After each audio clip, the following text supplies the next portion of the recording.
आप सभी का स्वागत है। आज मैं आपको बताना चाहता हूँ पोर्चुगल D7 वीज़ा के बारे में। अगर आप यूरोप में सेटल होना चाह रहे हैं बहुत ही कम खर्चे पे और आपके पास एक इनकम सोर्स है जिसमें एक मिनिमम रिक्वायरमेंट ऑफ इनकम आपकी पूरी होती है, तो ये D7 वीज़ा आपके लिए बहुत ही एक अच्छी अपॉर्चुनिटी लेकर आता है। मैं आपको एक्सप्लेन कर देता हूँ बहुत ही आसान शब्दों में, इसलिए इस वीडियो को एंड तक देखें ताकि ये कंसेप्ट आपको क्लियर हो जाए और आप इस प्रोसेस को खुद भी लगा पाएँ। बहुत ही आसान प्रोसेस है, इसको समझेंगे तो लिस्ट ऑफ डॉक्यूमेंट्स को अच्छे से समझें, रिक्वायरमेंट्स को अच्छे से समझें और I am very much sure कि अगर ये क्राइटेरिया आप पूरा करेंगे तो D7 वीज़ा आपके लिए बड़ा सक्सेसफुल होगा। और दूसरी सबसे अच्छी बात है कि वहाँ पे जाके रेजिडेंसी इसमें बहुत जल्दी मिलती है। तीसरी सबसे अच्छी बात है इसमें ज़्यादा खर्चा भी नहीं होता। तो D7 वीज़ा बेसिकली होता क्या है, इसे कहा जाता है पैसिव इनकम वीज़ा या फिर रिटायरमेंट वीज़ा। अब आपको लग ही रहा होगा इसकी नाम से ही, पैसिव इनकम वीज़ा मतलब कि आपके पास कोई ऐसा इनकम सोर्स जहाँ से एक मिनिमम सेट ऑफ इनकम आपकी पूरी होती हो। देखिए, अगर आंकड़ों पे जाए तो उस हिसाब से 63,000 की आपके पास पैसिव इनकम होनी चाहिए।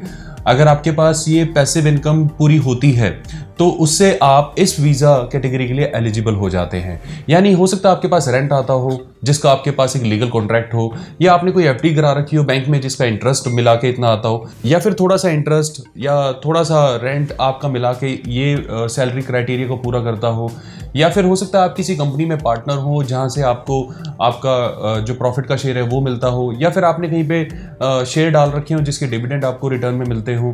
कहने का मतलब ये है कि कोई ऐसी इनकम या मल्टीपल भी हो सकती है, सिंगल सोर्स भी हो सकती है, लेकिन ये अगर आंकड़ा पूरा होता है 63,000 का, जो मतलब जो गवर्नमेंट अनाउंस करती है कि ये आंकड़ा एज पर इंडियन फिगर्स में आपको बता रहा हूँ, आगे जाके प्लस माइनस हो सकता है, तो आप इस वीज़ा कैटेगरी में आ सकते हैं, बहुत आसानी से आ सकते हैं। अब इसमें फ़ायदा क्या है, चलिए मान लीजिए आपके पास पैसिव इनकम है। अब इसमें फ़ायदा क्या है, मैं जा कैसे सकता हूँ इस पैसिव इनकम में। ये अगर ये इनकम आपकी पूरी होती है तो उसके बाद आपको ये सारे प्रूफ अपने जमा कराने होते हैं, अपनी फाइल में लगाने होते हैं। जैसे मान लीजिए आपने ये रेंट आता है तो रेंटल एग्रीमेंट लगाएं जो कम से कम 3 साल के लिए फ्यूचर में वैलिड हो। और अगर आपने एफडी करवा रखी है तो वो ऐसी एफडी होनी चाहिए जो आप ब्रेक ना कर पाए बीच में, यानी आपको बैंक से उसकी स्टेटमेंट निकलवानी होगी। अगर आप किसी कंपनी में शेयर आपका है, वहाँ से आपको आपका प्रॉफिट हर महीने मिलता रहता है, तो उस कंपनी के पेपर्स यहाँ पर डेफिनेटली लगेंगे। पिछले 2 या 3 साल की इसमें बैलेंस शीट भी जा सकती है।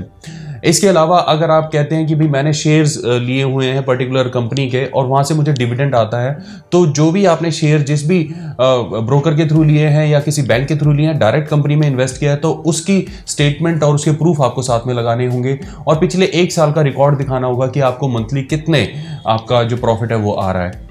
यानी अगर हम ये जस्टिफाई कर देते हैं तो उससे बहुत हमारा केस स्ट्रांग हो जाता है और वीज़ा मिलने के बहुत चांसेस हो जाते हैं।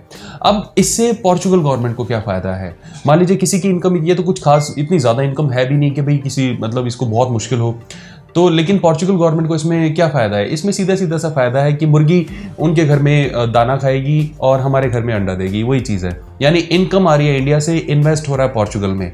वो यही चाहते हैं कि लोग वहाँ पे जिनके पास ये मिनिमम इनकम क्राइटेरिया पूरा होता है वो पोर्चुगल आए, उनकी इनकम जो है वो इंडिया से ट्रांसफ़र होकर पोर्चुगीज़ बैंक में जाए और वहाँ पर वो इन्वेस्ट कर सकें, रह सकें। यानी वहाँ पर रेंट वगैरह देना, टैक्स वगैरह देना या खाने पीने में खर्च करना, लेजर एक्टिविटीज़ में खर्च करना, इस सब में वो मनी यूटिलाइज हो जाता है, जिससे डायरेक्ट फायदा पोर्चुगीज गवर्नमेंट को पहुंचता है, क्योंकि वहाँ पे टैक्सेशन सिस्टम बहुत ऑर्गेनाइज्ड है, वहाँ पे टैक्स की चोरियाँ बहुत कम होती हैं। तो उससे पोर्चुगीज गवर्नमेंट को बहुत ज़्यादा फायदा होता है, ना कि सिर्फ पोर्चुगल को। बेसिकली ये कंसेप्ट तो देखा जाए तो पूरी दुनिया में ही है, इंडिया भी ये कंसेप्ट प्रोवाइड करता है, बट पोर्चुगल में लोग ज़्यादातर इसलिए जाना पसंद करते हैं क्योंकि वहाँ का वीज़ा सक्सेस रेट D7 का बहुत अच्छा है, पहली चीज़। दूसरा, वहाँ की रेजिडेंसी बहुत जल्दी मिलती है जो कि बाकी देशों में बड़े टाइम पे मिलती है। आपको 3 से 4 महीने के अंदर अंदर वहाँ की रेजिडेंसी मिल जाती है जो 2 साल तक वैलिड होती है। तो 2 साल के लिए आपको वीज़ा दोबारा नहीं लेना पड़ता किसी भी यूरोपियन शेंगन कंट्री का।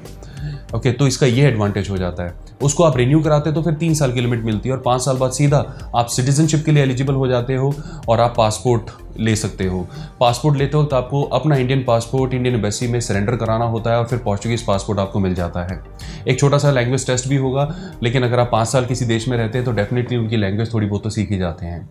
अब इसमें हम अप्लाई कैसे करें, इसका प्रोसेस भी बड़ा सिंपल है। अगर आपका ये सारा क्राइटेरिया पूरा होता है तो आपको 2 कंसेप्ट समझने होंगे। पहले तो ये जो सारे मैंने आपके डॉक्यूमेंट्स बताए जो इंडिया में चाहिए, जैसे आपके जो प्रूफ हैं, टैक्स रिटर्न्स हैं, अकाउंट स्टेटमेंट्स हैं, ये सारा आपका चाहिए। प्लस आपका जो पोर्चुगल के अंदर है, आपको एक बैंक अकाउंट ओपन कराना होगा, वहाँ पे सोशल नंबर लेना होगा जिसे सोशल सिक्योरिटी कोड भी कहते हैं, एक फाइनेंस नंबर लेना होगा जिसे टैक्सेशन नंबर भी कहते हैं।